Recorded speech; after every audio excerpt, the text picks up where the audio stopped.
பாவிசாலம் அவரது மெல்லக்கனவாய் புலங்கதையா என்கின்ற அந்த நாவலை எழுதும்போது அது ஒரு தன் வரலாறைத்தான் அவர் ஒரு நாவலாக பதிவு செய்கிறார்.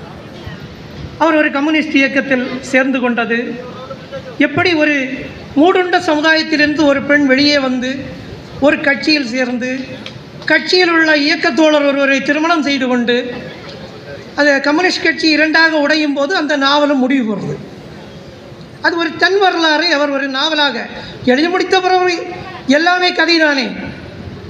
ஞானதாசன் அவர்கள் மங்களாவாடி என்கின்ற நாகர்கோவிலின் ஒரு முக்கியமான வெள்ளையர்களின், அதாவது கிறிஸ்தவ மிஷனரிகளின் பண்பாட்டில் வளர்ந்த ஒரு இதில் தோன்றி அந்த மங்களாவாடி கதைகளில் உள்ள தனது தன் வரலாற்றை அவர்கள் மங்களாவாடி கதைகள் என்கின்ற ஒரு நாவலாக எழுதினார்.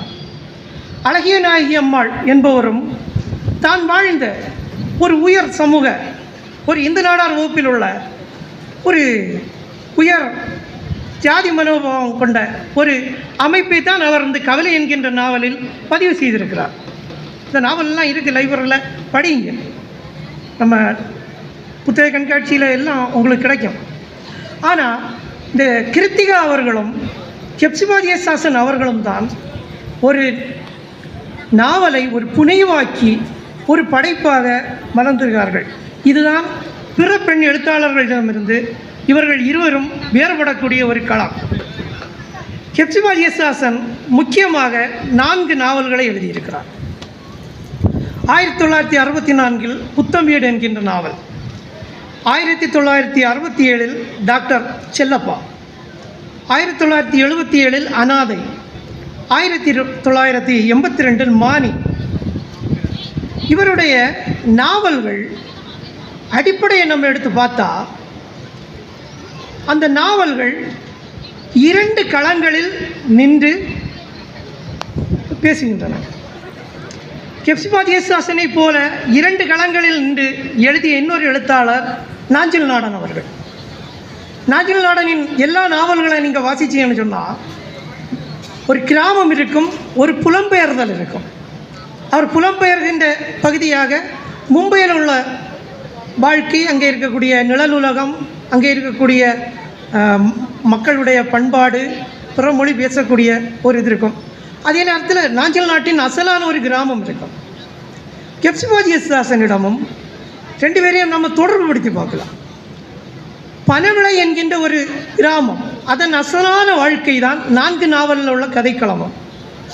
ஆனால் இதற்கு அப்பாற்பட்ட பர்மாவில் உள்ள வட சீன எல்லை பகுதியான கத்தா என்கின்ற ஒரு புலம்பெயர் வாழ்வு, இன்றைக்கி டயஸ்போரா லிட்ரேச்சர்னு சொல்லக்கூடியதுக்கு ஒரு ஆரம்ப ஒரு சுவடை தமிழ் இலக்கியத்திலேயே ஹெப்சிபா ஜெயசாசனிடம் நாம் பார்க்க முடியும்.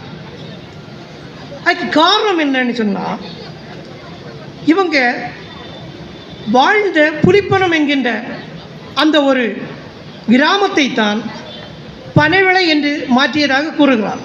இப்போ ஆர்கே நாராயணன் லால்குடி என்கிறதை மால்குடி என்று ஆங்கிலத்தில் எழுதுவார். இதே போல தான் நிறைய எழுத்தாளர்கள். இங்கே நாகர்கோவிலை சேர்ந்த ஐசக்கரிமராஜன் நீங்கள் பார்த்தீங்கன்னு சொன்னால், அவர் புன்னைக்காடு என்கின்ற ஒரு இடத்தை, புன்னைக்காடு என்பதை மங்களாவாடி என்பதன் எதிராக வைக்கிறார். மங்களாவாடி என்பது ஒரு உயர்தர மக்களுக்கு ஒரு தொகுதி என்றால், அந்த மக்களிடம் வேலை பார்க்க வரக்கூடிய ஒரு கிராம பகுதியான புன்னைக்காட்டில் உள்ள தொழிலாளர்களை கொண்ட ஒரு பகுதி. ஒரு எழுத்தாளன் என்பவன் யாருக்காக எழுத வேண்டும் என்றால் விளிம்பு நிலை மக்களுக்காக எழுத வேண்டும். அவன் ஒரு கொளுத்த பணக்காரர்களுக்காகவோ அவர்களுடைய பண்பாடை சிறப்பித்தோ எழுதலாம். ஆனால் இவங்க 2 பேருமே, ஹெப்சிபா ஜெயசாசன் ஆகட்டும் ஐசக்கரிமராஜன் ஆகட்டும், இருவருமே அடித்தள மக்களுக்கு வாழ்க்கையை தான் எழுதுகிறார்கள். இது அவங்க வாழ்க்கையில்